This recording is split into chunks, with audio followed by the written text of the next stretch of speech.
Tyler, thank you so much for being here and joining us on the ICT Newscast. Thank you for having me, Aaliyah. It's an honor to be here.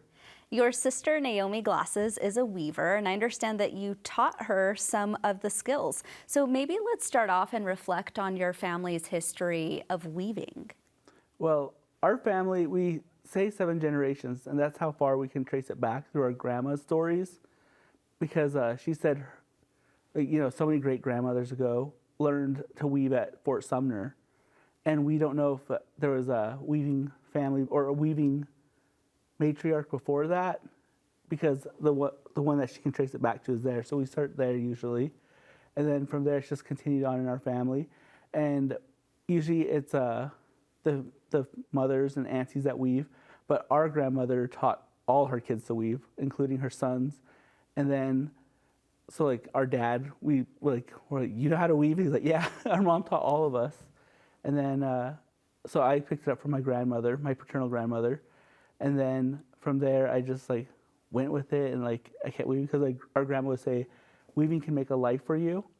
And so we've taken that and we've figured out different ways we can incorporate weaving into new mediums like that most Navajo weavers don't get to reach at, or most Navajo weavers are just used to weaving at home on the loom, but we wanted to like take those designs out to make them more accessible. What has been the reaction of other Navajo people who have used weaving traditionally for ceremony or for family outfits, but what has been their reaction seeing your designs now on such a wide and mainstream audience? Is it something that they're really excited about?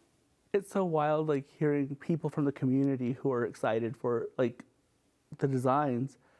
We have people that say, I went to like the store and bought like the blanket, and because you can buy them at REI's, and then or you can order them off the website, and it's really awesome seeing just community supporting it. Like we have one of our local royalties, she has them and she wears it for like her events and photos and stuff, and then people who order the floor rugs a lot of them are from the Indigenous community, and it's so great to see that support from everyone.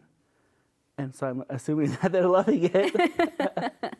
I want to circle back because this series is called Indigenous in 2024. Mm-hmm. And I want to ask you, from your observations, what you think the single most struggle is that is impacting Indigenous people in this day and age?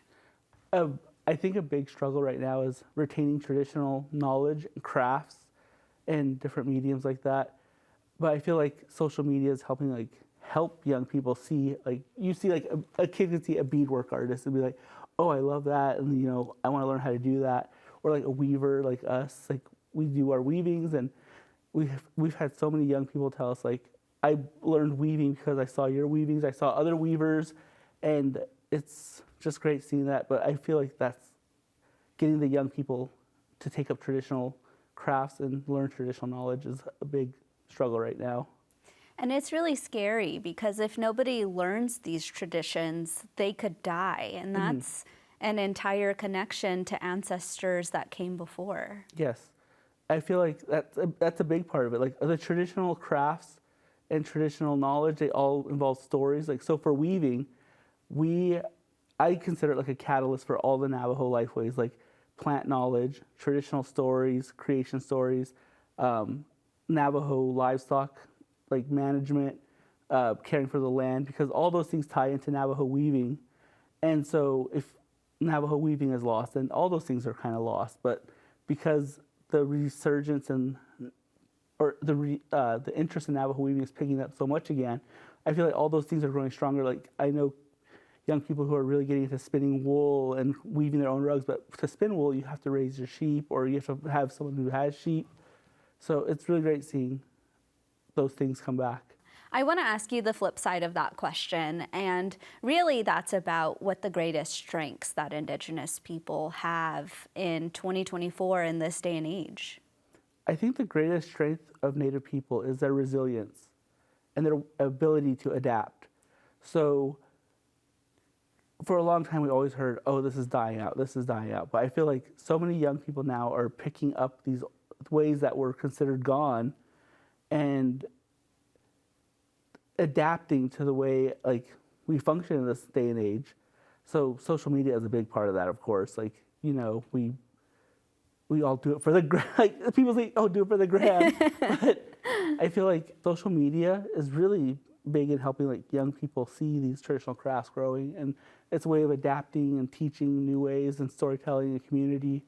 So it's resiliency and adapting is one of the biggest strengths of Native culture. Being behind the camera, can you maybe talk about what inspires you when you see something and you're like, oh, I have an idea? What is it that is inspiring you? A lot of time it's just the land. Like we're always out because like on Navajo you have to drive everywhere. So if you drive everywhere, you kind of just see the land as you're driving, and like you're like, oh, this area is really pretty. I like how these colors look here, and so you try to like a lot of times figure out how you could work that into some like a creative idea, whether it's weaving photos or just a story to tell. So it sounds like finding the backdrop of your own home and using that as inspiration. Yeah, like so the land, the animals, all those things inspire us because we spend so much time out on the land. If we're not on the land, we're driving through the land, we're traveling through there, we're going to somewhere that we need to be. So you always see the land, and it's like a daily connection to it. Well, Tyler, thank you so much for joining us today. Thank you.